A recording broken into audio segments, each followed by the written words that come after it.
Today on In the House, I speak with David Escobedo of Escobedo Group in Buda, Texas. We talk about the company's formation, starting with David's father, Dario, and how the company grew to what it is today, with Escobedo Group self-performing approximately 90% of the project's scope of work. We also discuss the company's Dario panelized system and how they utilize it to build high-quality performance homes. If you like this episode, please consider subscribing and share with a friend. Thanks for listening.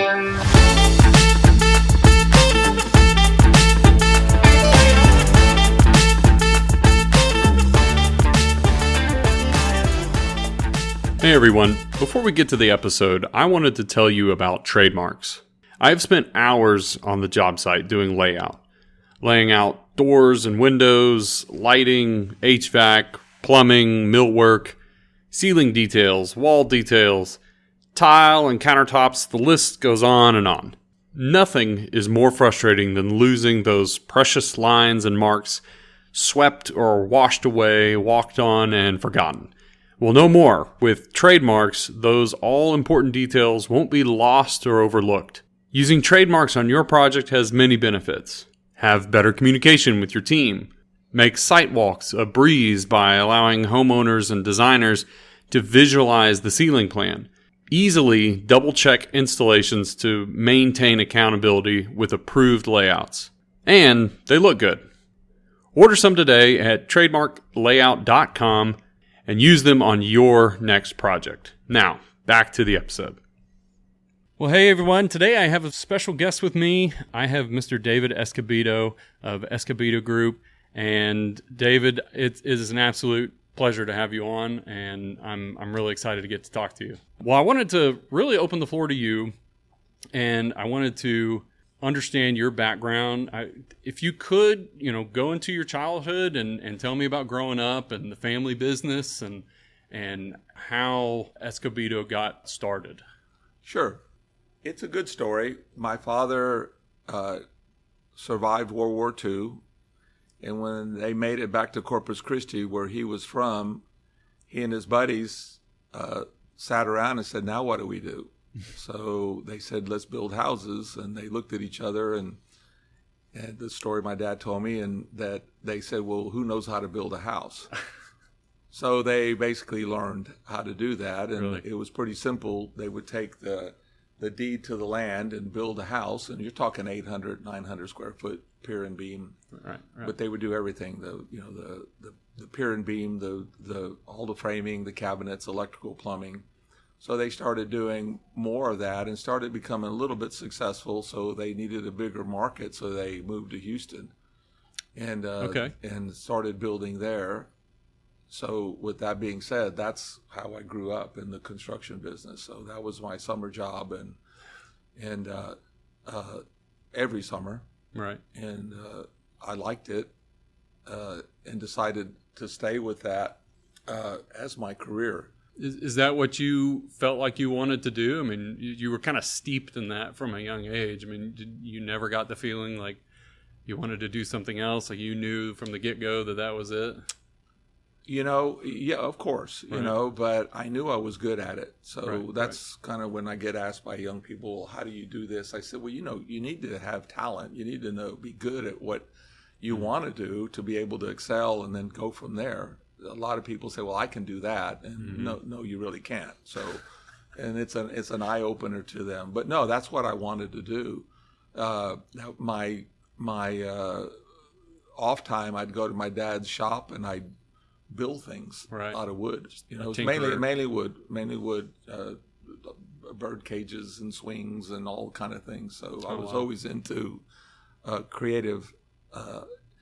So then in 90, and it was a family business. Let me back up. My mom helped my dad with payroll and all of that, and then I did payroll, and then my brother also worked with my father in the business. So we did the framing for Dad.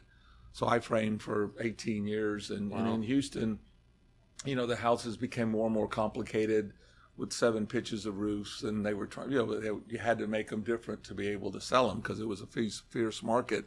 That's back when Exxon was really hit Austin hard. So there was a big influx of money. Right. Yeah. Okay. And so that's where I learned on the more complicated. These were 3,000 square foot houses, and then I remember when Dad got a 6,000 square foot house, I said, "Man, this is incredible." And so we're talking back in the 80s or Right. early 80s. So in '83, the economy was slow. So my wife and I and our 2 kids at the time, we head out the door and came to Austin.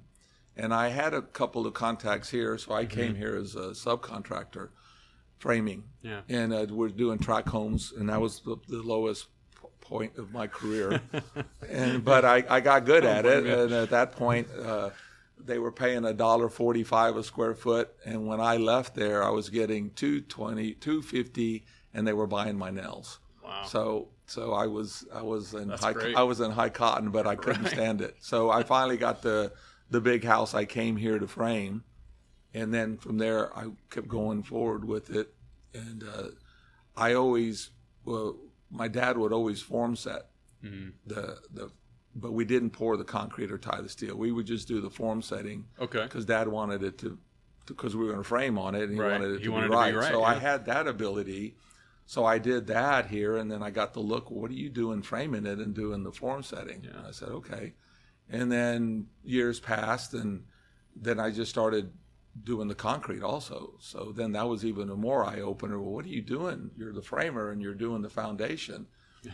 And wow, it works, because I would form set off of the framing plan, not off the engineering, because the engineering, are going to be an inch or 2 off. That doesn't matter to them. It's as long as you put the right amount of reinforcing in the slab. Yep. So that was also an eye-opener. So that's when I started doing concrete. So now I'm doing framing and concrete. Then 5 years later, I was asked, hey, you're making all these forms for the stonemasons with these splayed ellipses and all that. So I was helping them with the geometry and how to cut the stone. Wow. And then I got asked, hey, well, would you do the stone? And of course I'm going, well, yeah, why not? Pretty naive at that point.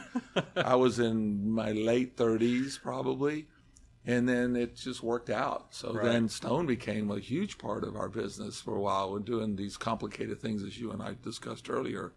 And I got to be known as one of the best masons in Texas, and then in the United States. And then we did work internationally. Yeah. So I'm going, this is not really, it was a byproduct of what I was really trying to do. It just happened. Talk about that briefly if you can. Sure. You alluded to doing work internationally, and I know you did. If you could explain, it was called the Armadillo, right? It was a vault, right? And so it was like this, basically a stone structure, structural stone, just completely held together by gravity, right? Mm-hmm. I mean, no mortar, no fasteners, no nothing, just interlocking blocks, and it formed this really beautiful, intricate dome structure, right? Right.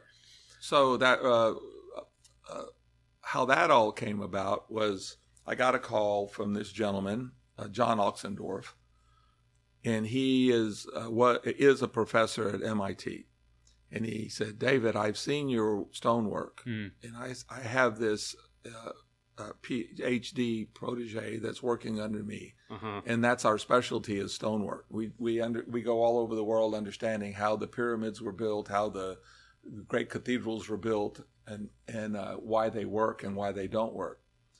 So he came and interned with us for 3.5 to 4 months from MIT, got his PhD, and we remained in contact, and we wanted to do what we were calling sexy shapes. So his PhD was in this engineering that he developed to where, as you're designing, now we're talking mainly stone structures with these crazy arches and very thin shell, and as you're designing it, it's running the calculations on it, which is phenomenal. Wow. So I had a group of engineers come to our facility in Buda, and he gave engineers you would know, all the local guys. Okay. And they listened to his speech, and he was talking about this software, and they're all going, well, when will you be developing this, or when can it go on the market? He says, no, I'll never put it on the market. this is what I want to do to help other people do these things. Oh, wow. So he's tied into Rhino Vault and all of those, Grasshopper and all those. So they've written code for a lot of those to be able to do these crazy shapes, but they don't give him the secret sauce. He gets them halfway there. And as a good businessman as he is, which is unusual for a brainiac to be a good businessman, he with Rhino and Grasshopper, they would use his software that he would give to them, and they could take it so far, but they had to credit him each time. So he got more and more known throughout the world. He teaches at ETH Zurich now, which is the MIT of Zurich. And he called me all excited. He said, "David, we got it. We got it." I said, "What's up, Philippe?" He said, "We got invited to go to the Biennale." So the Biennale is it means biannual in Italian. So 1 year, and it is in Venice, 1 year it's art, and 1 year it's engineering and architecture. So we got invited to that part, which is very, very hard to get invited into. 1 in 10,000. Wow. So we had 5 months to engineer it, fabricate it, and we dry set it in Buda. As Philippe said, "David, the world will be looking out at us. We can't mess this up." So we decentered it. It did what it was supposed to do. It went into tension, and then we brought it back up. We crated it, put it in containers, and off to Italy it went. And then we got it there 2 days late when we could start fabricating it, but we worked 14-hour days, 7 days a week for 3 weeks to assemble it. Wow. And we made the opening of the show. Oh my gosh. So obviously it was a big hit. It's 399 pieces, a lot of things. We couldn't use any hoisting devices because we were in the 11th century building. And they didn't want us, and that it was on wood piles, and they didn't want us damaging the floor. So I came up with a jib system that I put 3 little jib cranes in there, and all out of aluminum for weight. And we were able to reach the whole circumference of it with those 3 jib cranes. And we were able to get it put together. And the heaviest piece was 390, so we could manhandle it. Okay. And then the lightest was 77 pounds. All 399 are different geometry. Yeah. So when we released incredible. it stood there by itself, and we knew it would because we had already tried it. So it's phenomenal. There's no fasteners at all. It just goes into tension, and gravity takes over. That's such an incredible backstory too, because you just see the finished product, but you don't see all of the logistical nightmares, and like you said, having to design your own crane system to hoist things into place, and having to meet the schedule, right? I mean, having to start 2 days late and catch up, but hey, I mean, it turned out beautiful, and well, it was there for 5.5 months, and the numbers are anywhere from 500 to 700,000 people walked underneath it. Golly, that's from incredible. all over the world, right? So that was even more phenomenal. So we got a lot of hits off of that. I still own it. I'm waiting to put it in the right place, but it needs to be in the right place. Yeah, absolutely. But it's also the same thing. Sorry to say, people would tag it and vandalize it and try to knock it down or ride skateboards on it or bikes or whatever. So it just can't be out in the public because it'll just be there. Yeah. And someone will try to destroy it. So, but I do want it to be in a place that's visible that people can enjoy it. Absolutely. So we haven't found that right spot yet. Yeah, maybe a museum or an art exhibit or something. Yeah. Well, or better yet, maybe I can sell it and get my money back. Well, you know what? I'm sure there's a buyer out there somewhere. Yeah. Well, I wanted to go back to we were talking about how the business got started, and your father and family started this business, and you really kind of took on the entire project, like every scope. You weren't just the general contractor hiring out subcontractors to come perform each scope of work. Like, why do that instead of more the traditional route of hiring somebody? Is that just how homes were built?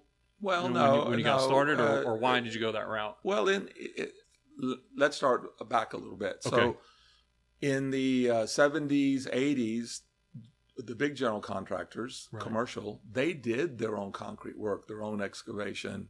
They didn't do electrical and that, but they did, and that was part of their, because they could move quicker. But then as times advance and lawsuits and all that, they say, we don't want the liability. So liability is what shut all that down. So then everyone became a labor broker. Mm-hmm. All the GCs just were labor brokers. Right, They would right. sub everything out. Okay. So in my world, I coined it to necessity. Okay. We're doing something like concrete. When I decided to do my own concrete, it was a big house and I was subbing it, and I did the frame, the concrete, the framing, and all the stonework on it, and as a sub. Well, I almost lost the concrete because my finisher was late getting there, and it was a Texas June day, Of course. and I came an hour away from losing it, and I said, I can't take this liability. So I could finish concrete. Some of my other guys, so I just said, next one, we'll pour it ourselves. Yeah. And that's how that started. So necessity, right? Okay. And then not having control over my destiny is kind of really the other way I look at it. So that happened. So I was already framing the stone, the concrete. Then I said, well, hell, I can dig the hole. So I, rented some equipment, and I started doing the dirt work also. Right. So all out of necessity, scheduling, and then it got down to the quality of the work. It's not what I wanted the people to. There's a lot of really talented people in Austin, as you know, but those people also have, most of them have 3 or 4 contractors they work for, so they're stretched thin. Right. And here we go. I can't be there. I can, or let me finish this and I'll be there. So it just became more. So in 2008, I was doing a really large condo, 14,000 square foot condo, first condo I had done in downtown Austin. And the owner wanted the quality of what we did on the ground. I'm going, okay, I'll give it a go. Yeah. And, okay, it's 31 floors up, an elevator. So it was a huge learning experience because everything goes up in an elevator. Yeah. So I learned after that one, do the geometry of the elevator. So as we build it, so I'm looking at that, and we were going to sub all the millwork out. And at that point, I had another project starting. I said, well, I have $1.3 million worth of just millwork. Right. So, and my dad used to build cabinets, and I did. So I said, I started making a few phone calls to the guys I knew that I said, hey, y'all want to help me do this? So I started our cabinet shop again, and which is now a full millwork shop in 08. Yeah. So now we do all of our own millwork again, and we do our own finishing. So all especially finishing, we have a spray booth. That group is about 35 people now between spray booth and the installers, but we only do our own work. And then we'll back up a little bit. So I started on these bigger projects needing special bracketry for steel, and I would use guys to help me, and I would beg them, hey, please, I need this by tomorrow, Yeah. So that got old, so I bought me a little cracker box, and I started doing it myself, learning this. I was self-taught welder, and I knew some good welders that would give me pointers. So now our steel division is incredible now. I mean, some of the work that we put out, architectural and structural, are this one project we're doing in Dallas is 360 tons of steel. I've seen that one. That's very impressive. So we shop draw. So where I've taken it is everything is modeled now. Mm-hmm. So the whole thing is modeled. We get the house. So we'll start cabinets before it's even framed. So that's how we can pick up time because we know it's going to fit. And that's where Dario came in. So Dario's a panelized system that instead of wood framing, I started doing that, but stick framing, but out of light gauge in 08.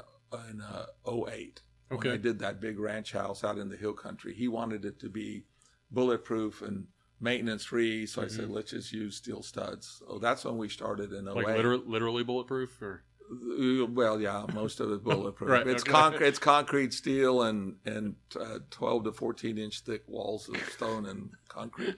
Okay. So it could take a direct hit. Good. All right. So the Dario system started evolving, which was panelized, Mm-hmm. and Dario, it's named after my father. So my father was my biggest influence. Everybody kept saying, "Well, what influenced you? Let's think of a cool name." And I was driving to work one day. I said, "Well, my dad, and Dario was it, and That's perfect. and so that's where the name came from.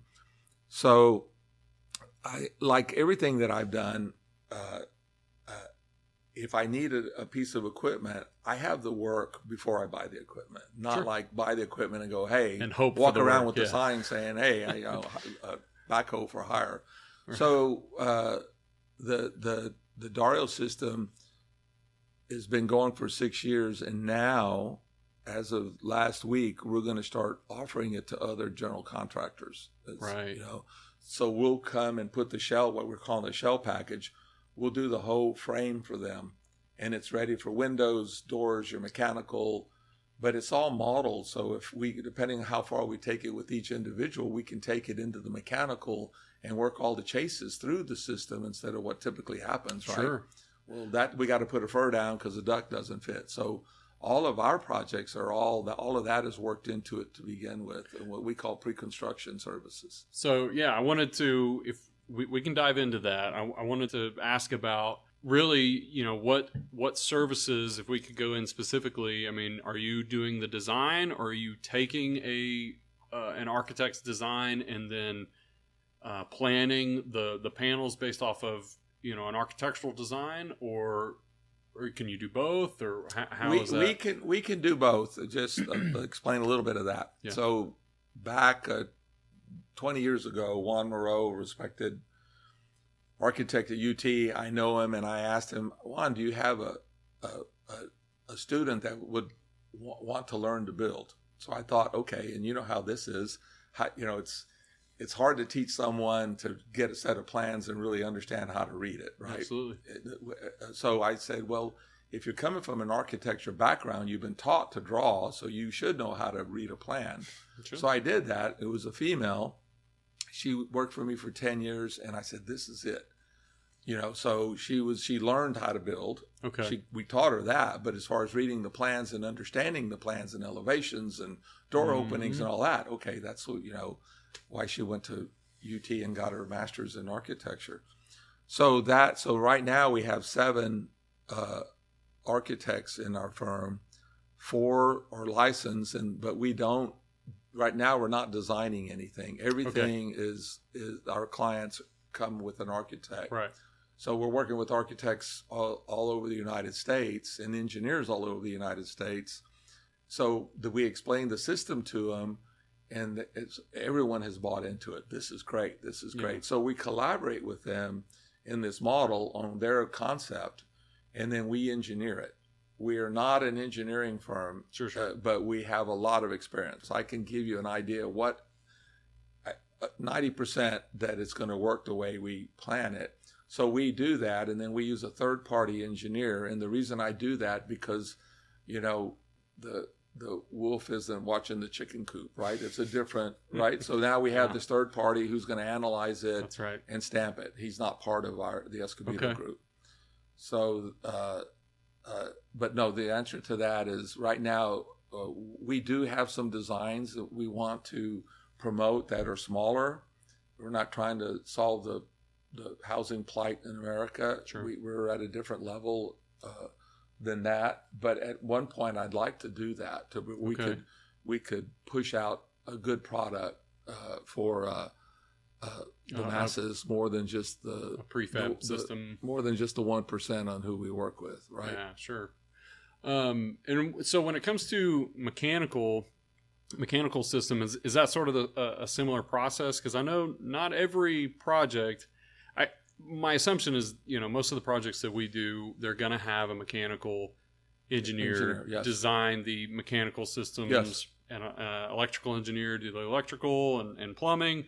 But is that the case for everything? And how do you work around that? Do you get your own mechanical engineer to? Yes. Okay. We'll promote that. And of course,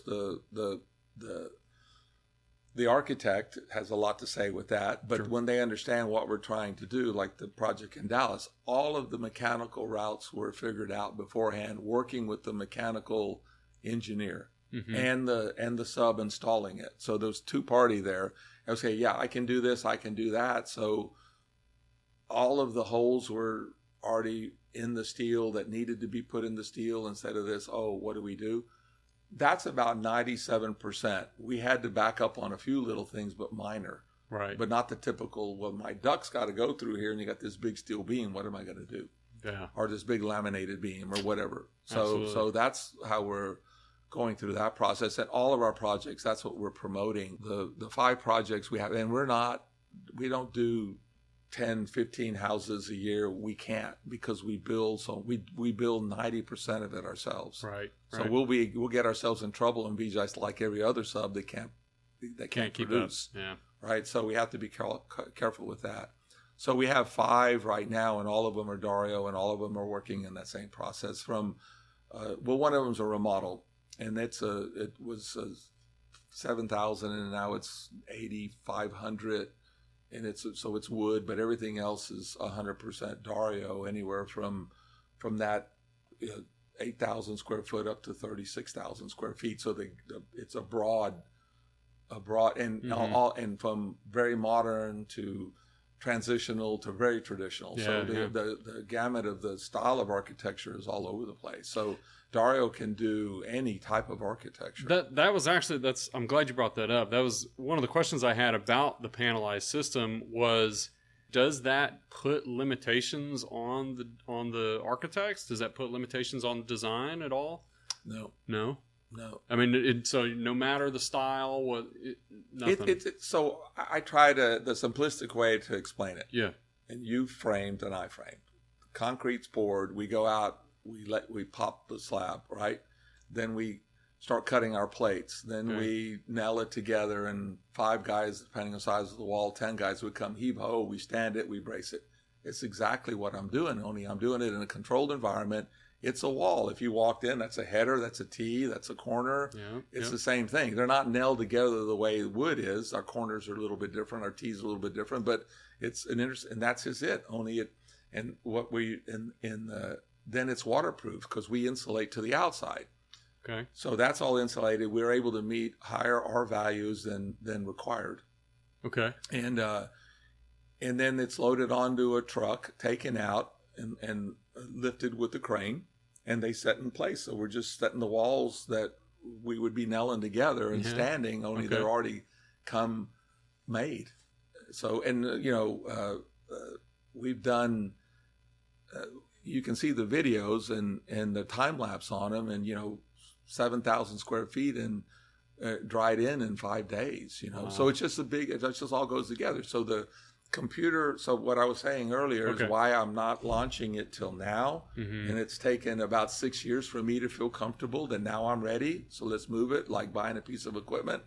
I need to have the work ahead of me. So I wanted to make sure that we were ready to launch this because we're working through all of the modeling process. So the whole house is modeled, and everyone knows what a model is, but this is in the software we use. If you open it and click on a stud, it tells you the length of the stud, what it's doing, where it goes. Very impressive. Everything is there now. The stud is put next to where the receptacle is supposed to go, whether it's a switch or a plug. So all that is there.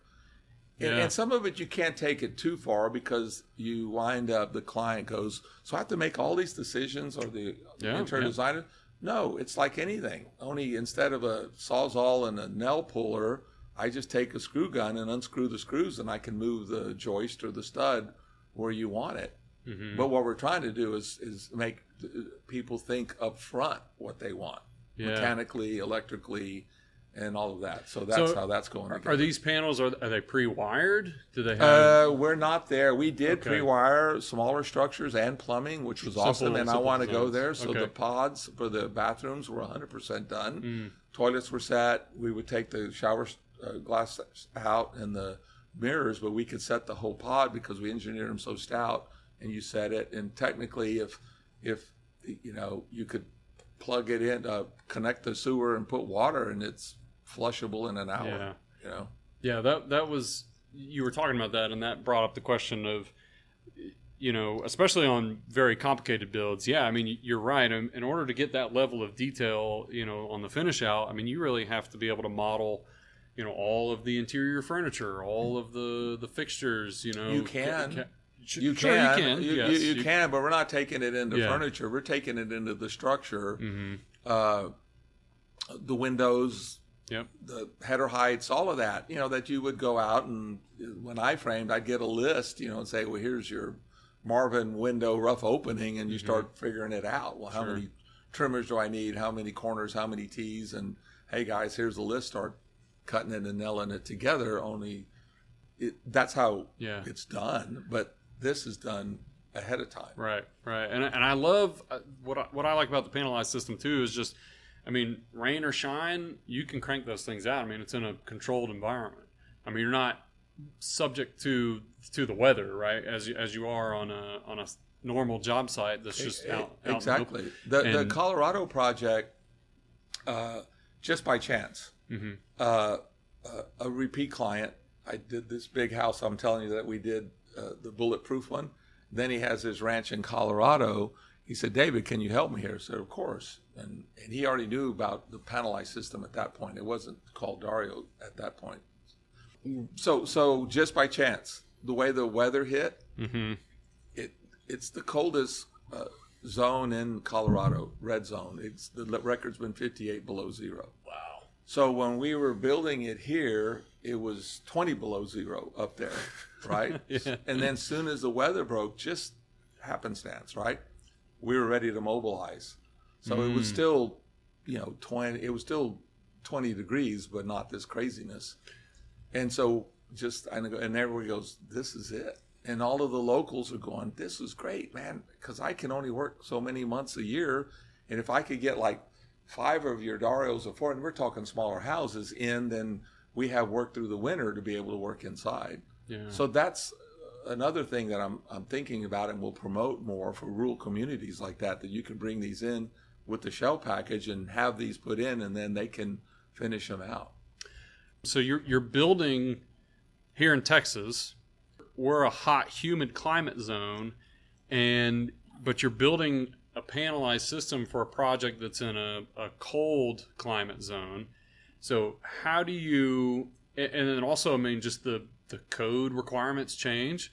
So how do you make sure that what you're building is going to be meeting the requirements in the environment that it's being built in?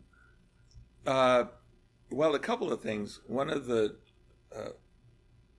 gentlemen that fortunately loves what we do, and that's what his goal is, or all alternative construction methods is what we're doing, teaches environmental science at UT. So he works for us full time. Okay. So he's into all of those, that aspect of it. But when we did Colorado, he wasn't working for me. So I found a person that knew the code and how to skin that cat in Colorado. Perfect. Okay. So, they needed R42 in the ceiling, so that's easy, and don't put plumbing on the outside walls, and don't do this. So those little things like that we don't do here. Your plumbing vents need to be 4-inch because the steam will start to close them in. Oh, sure. We don't use 2-inch there. So little things like that. Okay.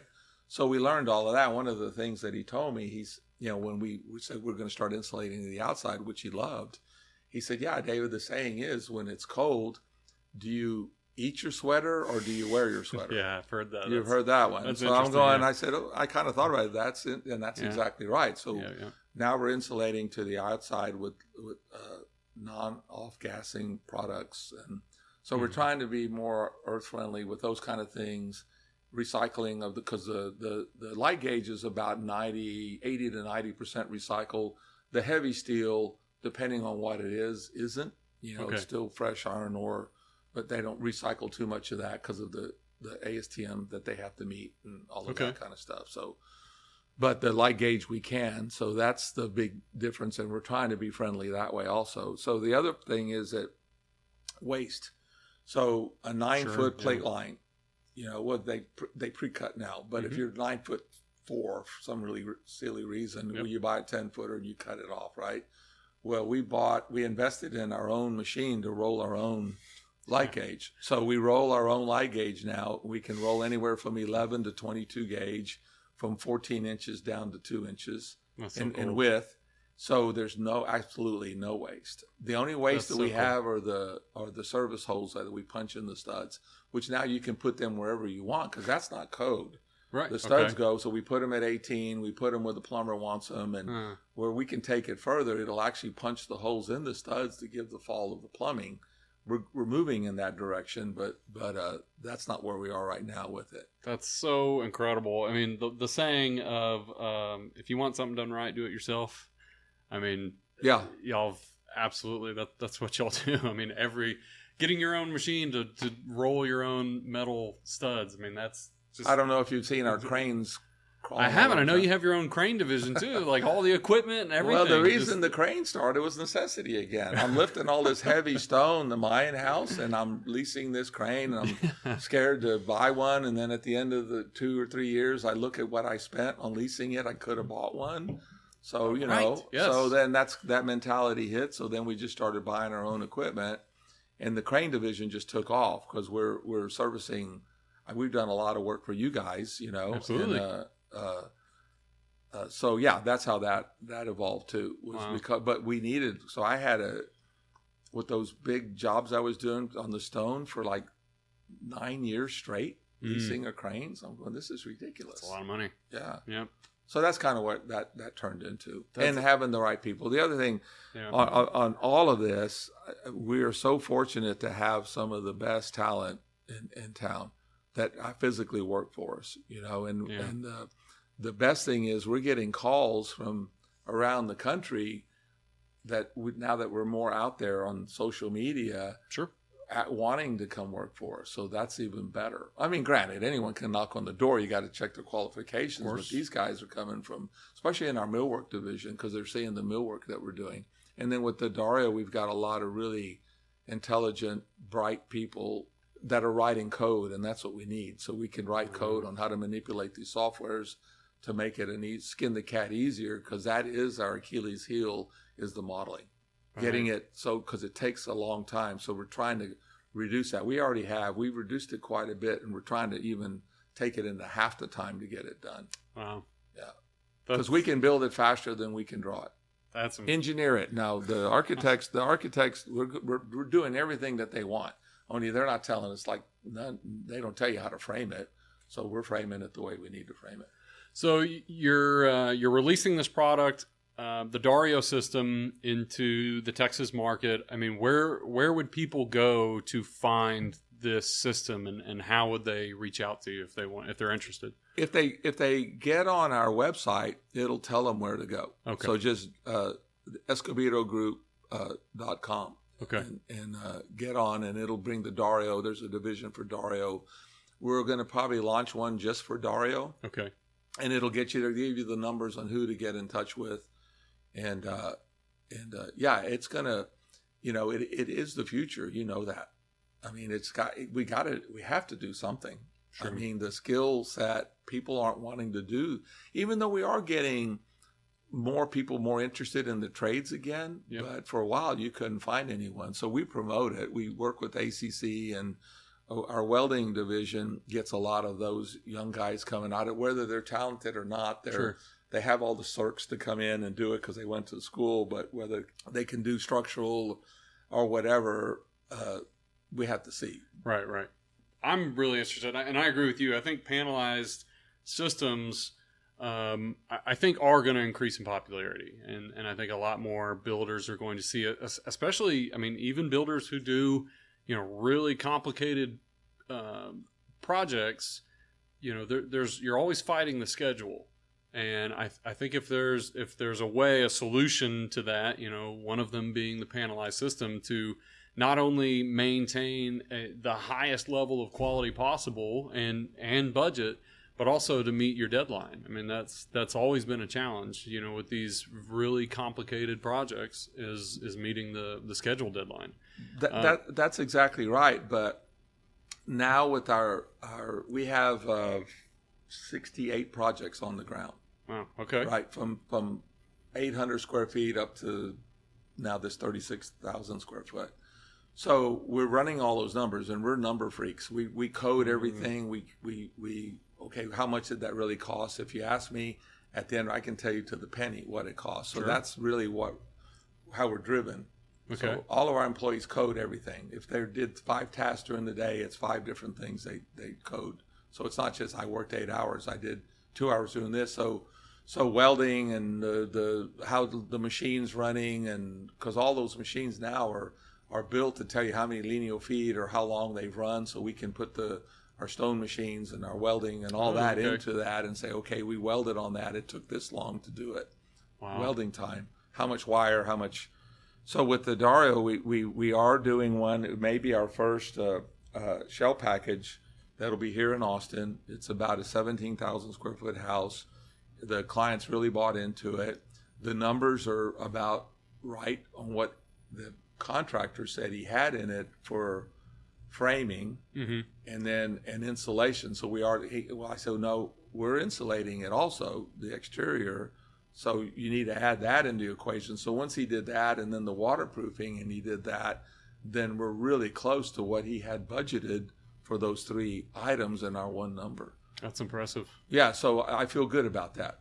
That's I really feel good impressive. about that, and then, but we do have a separate PC code, meaning to be able to get the project coordination done with the consultants, because we don't know who they are, and talk to them about all of this, and then that way we can put that into the model, so the electrical and all those other pieces start to come together. If they already have an RCP plan, we can put all of the joists are spread to where the light cans can go right into where they need to go, instead of here we go cutting things apart. Wow. So all that is part of the system if you take advantage of it.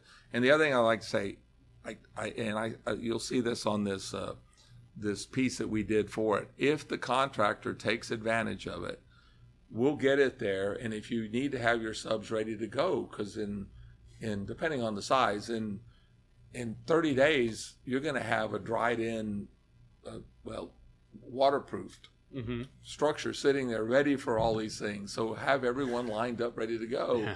And if you don't, then you're just going to fall behind. So you'll save a minimum 6 months if you're organized and can go straight through it, because you can now. Yeah. Right. That's But if you go, oh wow, and you do this, okay, well then the electrician's here or the plumber's here, and then the air conditioning guy comes here, and then you'll lose the time that we gained you. Yeah, absolutely. Well, I wanted to wrap up. I wanted to kind of get to know you a little bit more. Sure. And if, what do you like to do for fun? Outside of work, tool belts off, what do you like to do for fun? Well, you would ask me that question 15 years ago, I'd say work. But we've got to where we can travel a little bit, and if it's a hobby, my hobby is fly fishing. So I've been able to do a lot of really nice fly fishing here in the last, from Patagonia to Colorado to Bahamas, and so salt and freshwater. So we've got really into fly fishing now. That's great. That's something I wish I knew how to do, was fly fish. I haven't been fishing a lot. I don't know. I mean, I wasn't brought up. Well, my dad fished a little bit, but my wife's father-in-law got me into hunting and fishing. I don't kill anymore, but Sure. I'll fish and mainly catch and release. Yeah. And so that's it. Yeah, that's awesome. I mean, I was brought up, my dad would always take us hunting, and I enjoy dove hunting. Dove hunting to me is so much fun to get out there, and I need to get out there and do some more fishing and just relax, man. That's the appeal of it, right? You're just out with nature, and you're just relaxing. You're disconnected from work and the world, and that's incredible. But my main goal is the creative side of me is to keep creating, because we do some pretty cool stuff. Fortunately, I get asked to help design and create things. I've done a lot of really cool stairways and, of course, my stonework and Absolutely. those things. So I really enjoy that. So that's a passion. Yeah. Absolutely. But as a contractor, we're just a dumb contractor. Just build it. And don't ask me what color you need to paint it. So I can live with that too. Okay, great. Well, great. Thank you. Yeah, David, I really appreciate your time and thank you for coming on. Sure. Thanks, David. Bye-bye.